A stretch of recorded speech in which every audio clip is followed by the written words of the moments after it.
My name's Regan. I work for Anthony J. Lyon Detective Bureau. They call me the Lion's Eye.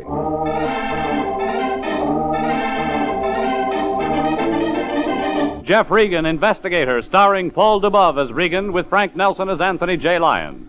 So stand by for mystery and suspense and adventure in tonight's story of The Man Behind the Rod.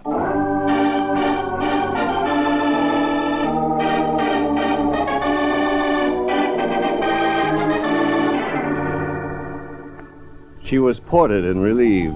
She had sharp cams, lift and overlap, and Dick Elcock loved her. Before the case was closed, she came close to killing me. But I didn't know about that when I walked into the Lyon Detective Bureau office. The Lion, my boss, Anthony J., was sitting behind his desk studying a photo. He had that "we got a new client" beam on his face.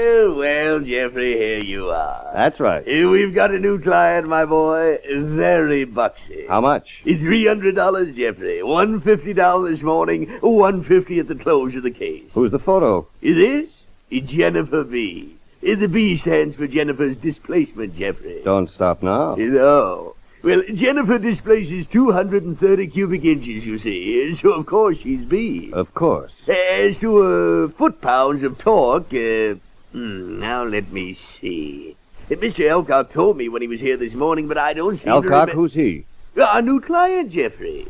He wants us to get his son, Dick Elcock, away from Jennifer here. Let me see that photograph. Certainly, my boy. Here you are. So that's it. Jennifer's one of those souped-up jobs, a hot rod. Exactly. She develops 140 miles per hour at 8,000 RPM.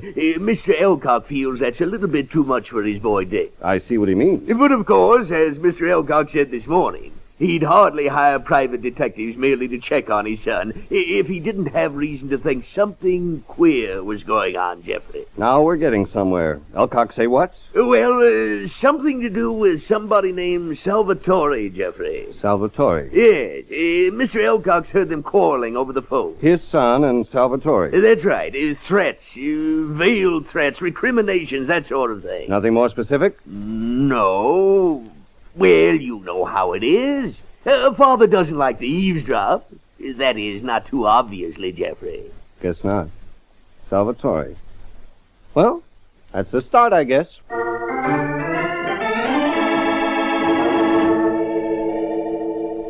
Plenty of Salvatores around L.A. You had to know the last name or it didn't help much. I phoned our client, Mr. Elcock. He didn't know Salvatore's last name. All he could give me was that his son was a pretty decent kid, but nuts over speed and motors. About noon, I went down onto the street, and that was when I came up with something.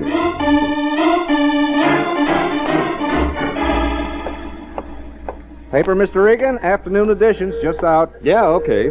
Here you are, Mr. Regan. Thanks. There you go. Keep the change. Gee, thanks, Mr. Regan.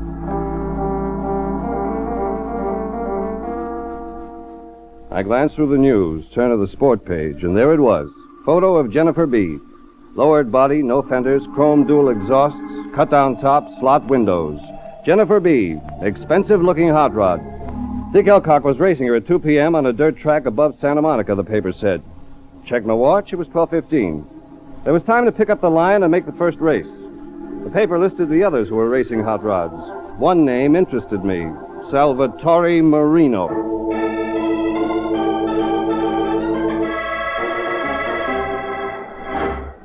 Over this way, Lion. Yeah, I'm right with you, Jeffrey. Here, through the crowd. Yeah. There, that passageway goes out to the track. Oh, you want to find Dick Elcock before the races start. Is that it, Jeffrey? We've got a quarter of an hour before 2 o'clock. Might as well use it. Yes. Hey, What is it, Jeffrey? they're ahead at the end of the passage. Come on, Lion. But, Jeffrey, that's just a young man, one of the hot rod races. Dungarees, T-shirt, white crash helmet, driving goggles shoved up on the crash helmet. The hot rod driver, sure. Well, then, Jeffrey, I don't see... Look at the expression on his face. Yeah, he doesn't look very trustworthy, does he, Jeffrey? He's watching for something just outside the passage. All right, take it easy now. He doesn't see us. He was thin-faced, sly. On the back of his T-shirt was the number 7. I glanced at the clipping I'd torn from the paper, names and numbers of the drivers. Dick Elcock? No. Salvatore Marino? Salvatore Marino was number 2. Dick Elcock was number 9. Number 7. Somebody else. James Pritchard.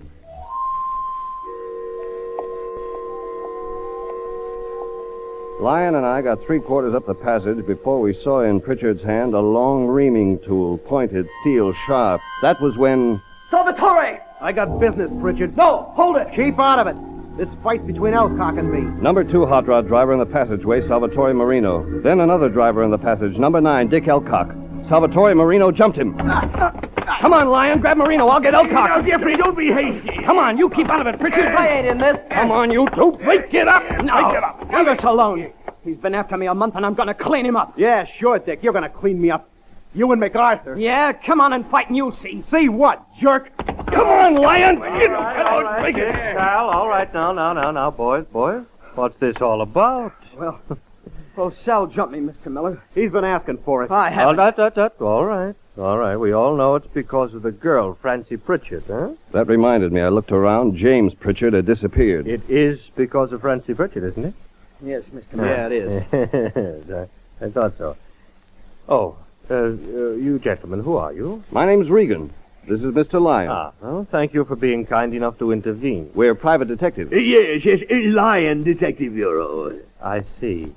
And you're here on business, perhaps? Oh, yes, as a Hold matter it, of... Lion. Maybe we are. Oh. Well, I'm Jack Miller. I sponsor these afternoon hot rod races. Oversee the activities of the boys, you understand. Perhaps you gentlemen... Sal, Dick, Class B trial start in 5 minutes. Yes, Mr. Miller. You two had better get to your cars. Okay, Mr. Miller. And we'll discuss what just happened later, Dick. Sal? Yeah. Yeah, sure. Okay. Oh, and you gentlemen, perhaps you would accompany me to my office where we can talk.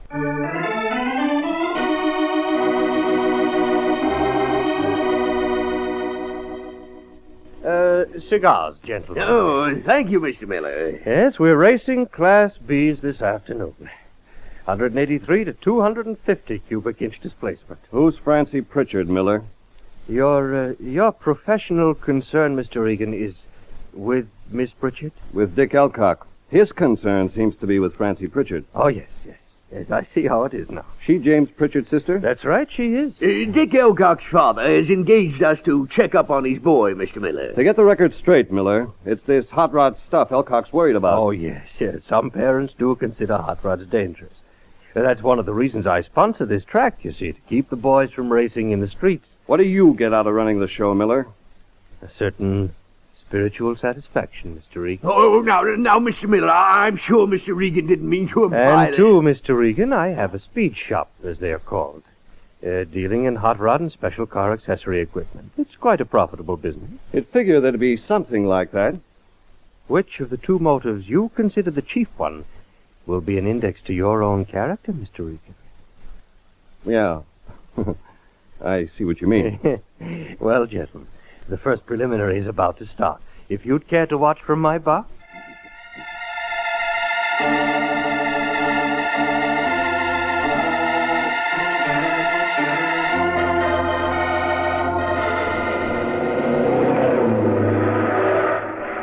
Look there, Jeffrey. There's Jennifer B. Dick Elcock's hot rod. I didn't know the cars carried passengers, Miller. Sometimes. That hot rod 2 cars over from Elcock at the wheel, Salvatore Marino. Jeffrey, Salvatore Marino's passenger is a girl. Yeah.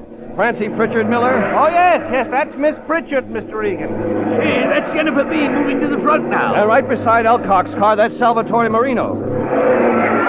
Hey, Jeffrey, did you see that? Marino tried to sideswipe Elcock. You let your kids get away with that stuff, Miller. Marino ought to be disqualified. No, gentlemen, you understand a certain amount of leeway. Naturally, high competitive spirit of the boy. Sure, competitive for Francie Pritchard. Look what's going on out there on the track. Jeffrey, those boys are going to crash if they're not careful.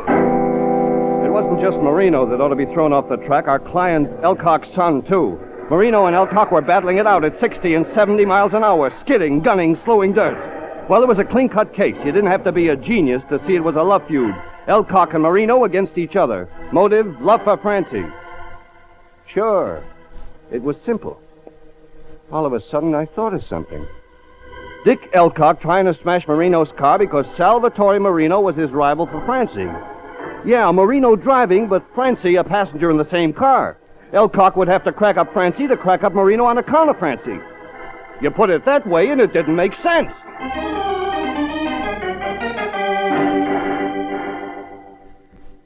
First trials ended with Marino and Elcock finishing 1-2, both qualified for the big race. There were 3 more heats to be run off before the big race started.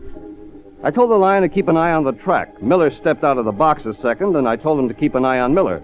Then I went out back of the track where the drivers were tuning up their hot rods. Dick Elcock had his hand under the hood of a car. The car wasn't the Jennifer B. Dick, don't butt into it, don't. I'm not doing anything. That's Marino's car, isn't it? Oh, who are you? Name's Regan. Well, what have you got to do with I heard him tell Mr. Miller, Francie. He's a detective. Oh, well, then you know, Mr. Regan. I know about you, Francie, and Salvatore Marino, and Dick Elcock here. What about the rest? Rest? Gimme. Oh, no, I... Don't tell him anything, Francie. No, Dick, no, I won't. Listen, Elcock, your father hired me. That's why I'm here. He doesn't like you messing around hot rods. After watching your prelim, I see what he means. I'm old enough to do what I want to. Your dad put up $300 to my agency that says you aren't. Now give it to me. Why did you try to run Marino off the track in the preliminary? Well, because of Francie. That's what I thought at first. You and Salvatore rivaled for Francie. That checks, huh, Francie? But... yes. Sure, love triangle. Only, Elcock, you couldn't hurt Salvatore out there on the track without hurting Francie. They were in the same car. So what was really on your mind? Well, I was sore at Salvatore. You stick to that. A minute ago, you had your hand under the hood of Salvatore's car here to mess it up because you're sore at him? Yes. That all of it? That's all of it. Listen, Elcock, you're into something maybe way in over your head. That's true, Mr. Regan. You keep out of it, Francie. No, listen to him. Listen to Mr. Regan, Dick. I know what I'm doing. You and Marino were jamming each other out there on the track, and Miller isn't going to disqualify you for the main race. Why? You won't answer that one, huh? Well, maybe Miller will.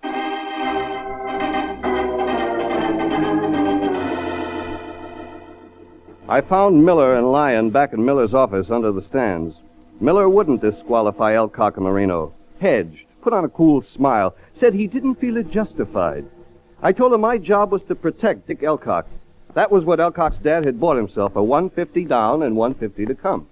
Mr. Regan, why don't you ride with Dick Elcock in the race? Each driver will have a passenger.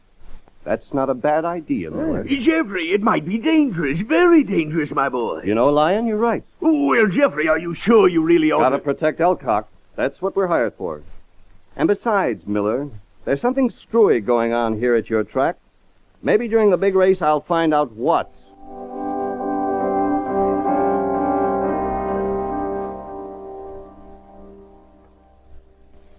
I went back out to where the hot rods were warming up before going to the start of the main race. Something screwy was going on at Miller's hot rod track, all right. Something wrong. Real wrong. There's a clot of hot rod drivers, mechanics, and girlfriends around something on the ground, and I shoved in. All right, don't crowd. Stay back for the ambulance, please. Please stay back. Elcock, what's up? It's Francie, Mr. Regan. Joe, Tommy, help with the stretcher.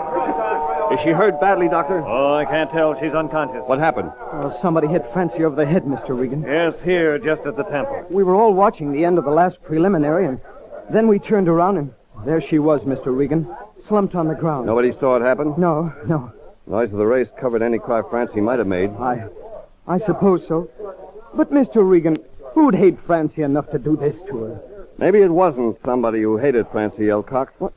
I don't understand. Maybe it was somebody who loved her. Knocked Francie out so she wouldn't ride with Salvatore Marino in the big race. Just in case, Elcock, anything should happen to Marino's car.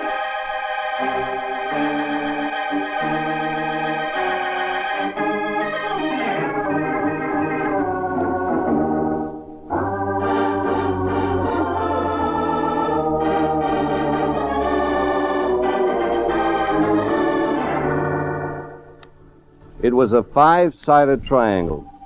Dick Elcock and Salvatore Marino in love with Francie Pritchard. That part was clear. Only after that, the thing smogged up. There was James Pritchard, Francie's brother, in it somewhere. And Miller, sponsor of the hot rod track. Miller wouldn't disqualify Marino and Elcock for the main race, when you could see with your eyes shut the kids were going to fight it out with their hot rods on the track. The track ambulance carried Francie Pritchard off. Before I had time to check around and maybe get a lead on who slugged her, the loudspeaker system was announcing the main race. Hot Classic of the afternoon. Check your programs, please, as the qualifying entrants are announced. Number 2, Salvatore Marino. Number 5, Tommy Tomlinson. Number 7, James Pritchard. Number 8, Harry Esmond. Number 9, Dick Elcock. I went over to Jennifer B. Gene Erlenborg. Her headlights taped to prevent flying glass. Fire extinguisher ready in case of a crash. Dick Elcock was strapping himself into the bucket seat behind the wheel. I can't talk to you now, Mr. Regan. The race starts in just a second. I'm riding with you, Elcock. You can't do that. Any special reason? Well, just that Well, Mr. Miller won't let you. His suggestion. Mr. Miller said you should ride with me in that race? Yeah. You got an extra one of those crash helmets? No. No, I don't want you to ride with me. Listen, Elcock, I could go to the phone right now and call your dad, tell him where you are, what you're doing, describe the way you and Salvatore Marino drove in that first prelim. Oh, don't do that, Mr. Regan. Or I could phone the cops, tell them about Francie Pritchard. I could give the cops a pretty solid story, Dick, on who might have assaulted her, what the motive might have been. They might figure they had enough to lock you up. I didn't hit Francie, Mr. Regan. I wouldn't do that. Maybe you wouldn't. Maybe you didn't do it. I tell you, I didn't. If that's true, Elcock, you better help me prove it. You got an extra crash helmet? Yes. Well, yes, I have, Mr. Regan. With my gear in the back of the car. Get it, Elcock. Yeah, go ahead, get it. I'll be right back.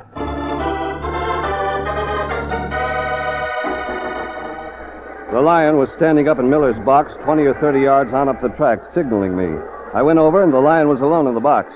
Hey, Jeffrey, I've got to talk to you a minute. Shoot, Fatso. Well, Jeffrey, something very strange is going on here. Where's Miller? That's just it. We came back up from the office, and then he excused himself. Said he had to go back down under the stands and speak to some of the track officials. Go on. Well, when he didn't come back, I went down to see what had happened to him.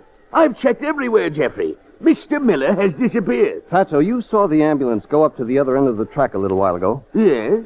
Somebody knocked Francie Pritchard cold. Jeffrey? Lion, did Miller leave his box before or after that? Right, it was afterwards, Jeffrey. Yeah, after Francie was hit. Yeah, well, maybe that fits. Hit? Jeffrey, I'm not sure I follow you. Listen, Lion, I got to get back to Dick Elcock's car for the race. Yeah, but Jeffrey... Try to find Miller. Jeffrey, I told you he's not here. Yeah, but wherever he is, find him, Lion. It's important.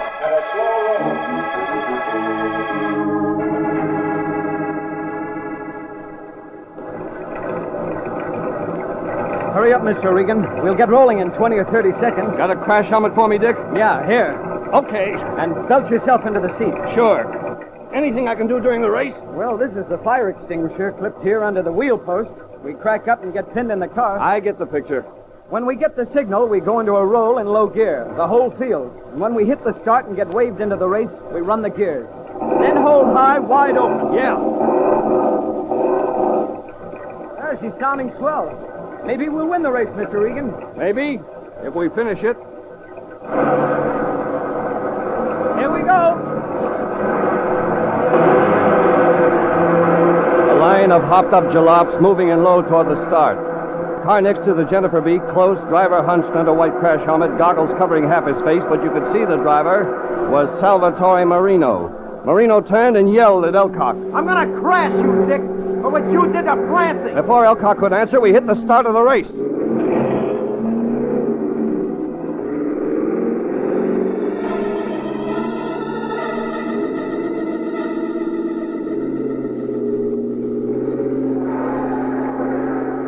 We hit the first turn in a pack, cars jouncing together, jarring each other. The pack was solid up the backstretch, began to swing out going into the second lap. Jennifer B was low to the track, skidding under the slewed-up dirt. You smelled scorched oil. You jerked and snapped in your bucket seat. Fourth lap. Half a dozen leaders had cleared the pack. Elcock, Marino, Jimmy Pritchard, 2 or 3 others. Marino, Pritchard, Elcock's Jennifer B. I was riding in tight together, bunched. Then all of a sudden, Marino shot ahead. It's got it, like Sal said. What's got what? Sal's jalop. Look at it pull out. Hey, Marino's slacking up. Dick, look out! He's cutting in on us. Hang on!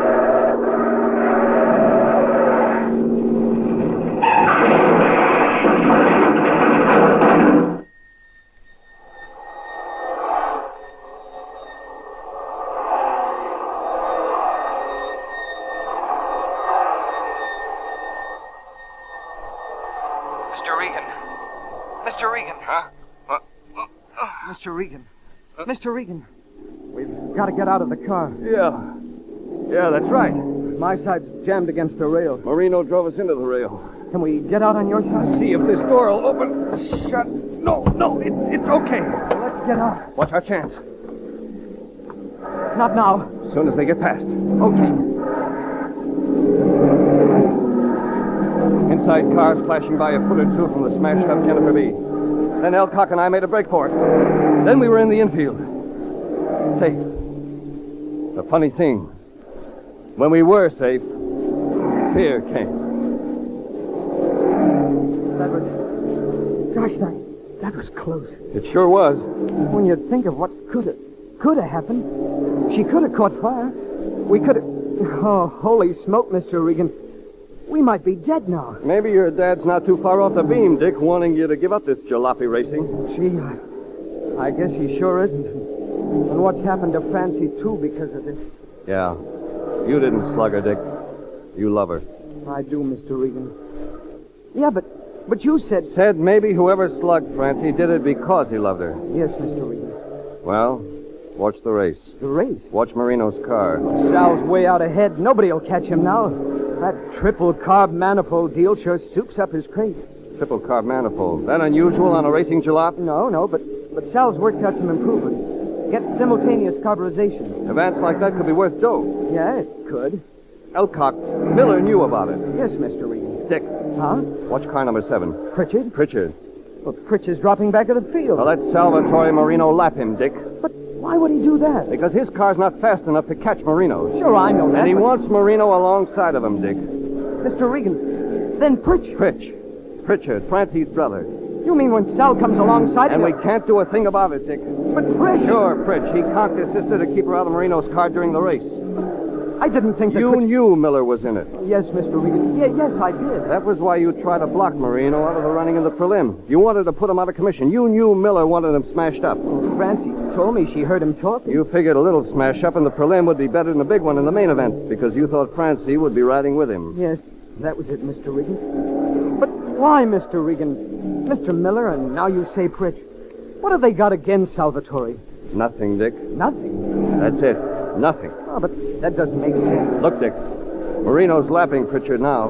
Pulling alongside him. Pulling alongside. Mr. Regan, he's going to crash him. Oh, no!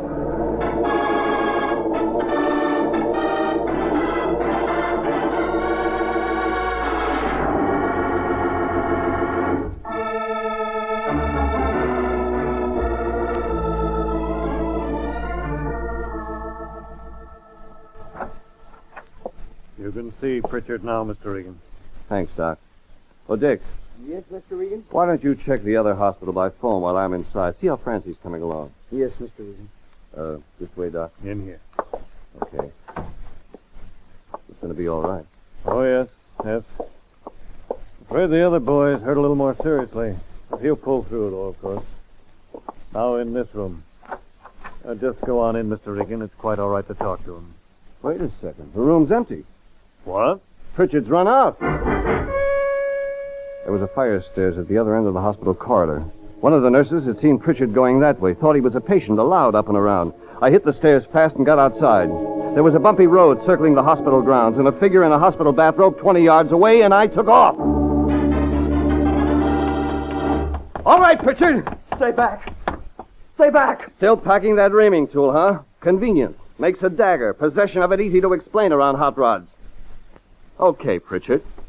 Use it. I'll kill you, Regan. And face a murder rap? Pritchard, you haven't got the nerve. Yeah? Sure I have. You better quit now with a jail sentence for assault. Miller put me up to it. Sure he did. Put you up to smashing up Salvatore Marino during the race. Put you up to it, but you did it, Pritchard. Didn't want Francie to get hurt in the race. Yeah, I know. That makes you a notch better than Miller anyway. But it isn't saying very much for you, Pritchard. Pritchard dropped the reaming tool. I took him back to the hospital, had a couple of interns guard him. Then I phoned the cops. Dick Elcock came up. He checked by phone on Francie. She was all right.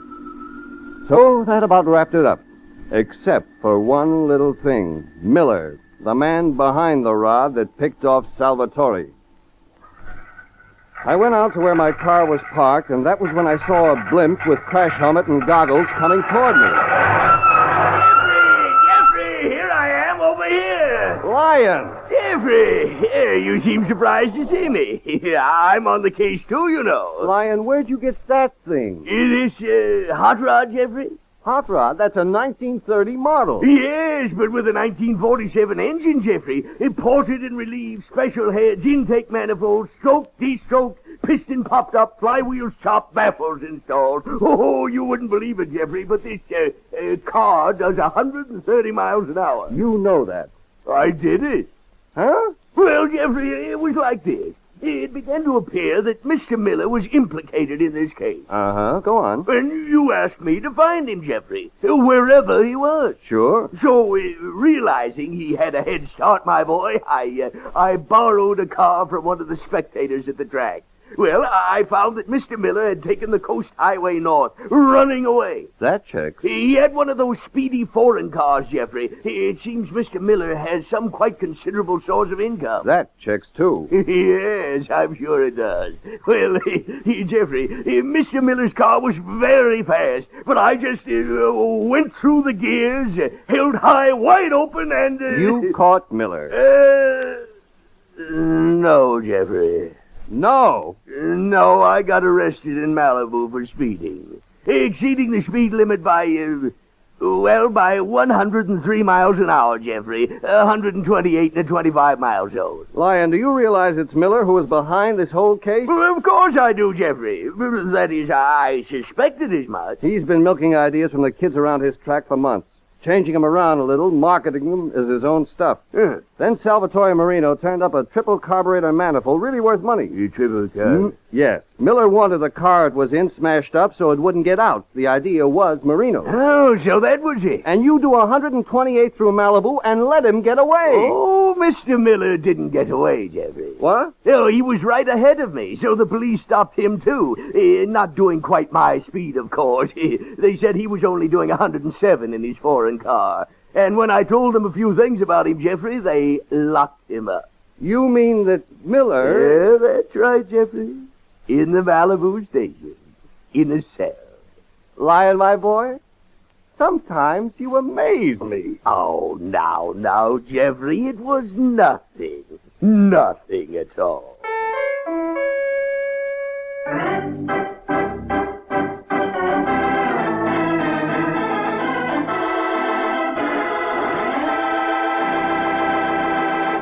Jeff Regan, Investigator, is written by William Frug and William Fifield, produced and directed by Sterling Tracy, and stars Paul Dubov as Regan with Frank Nelson as Anthony J. Lyon.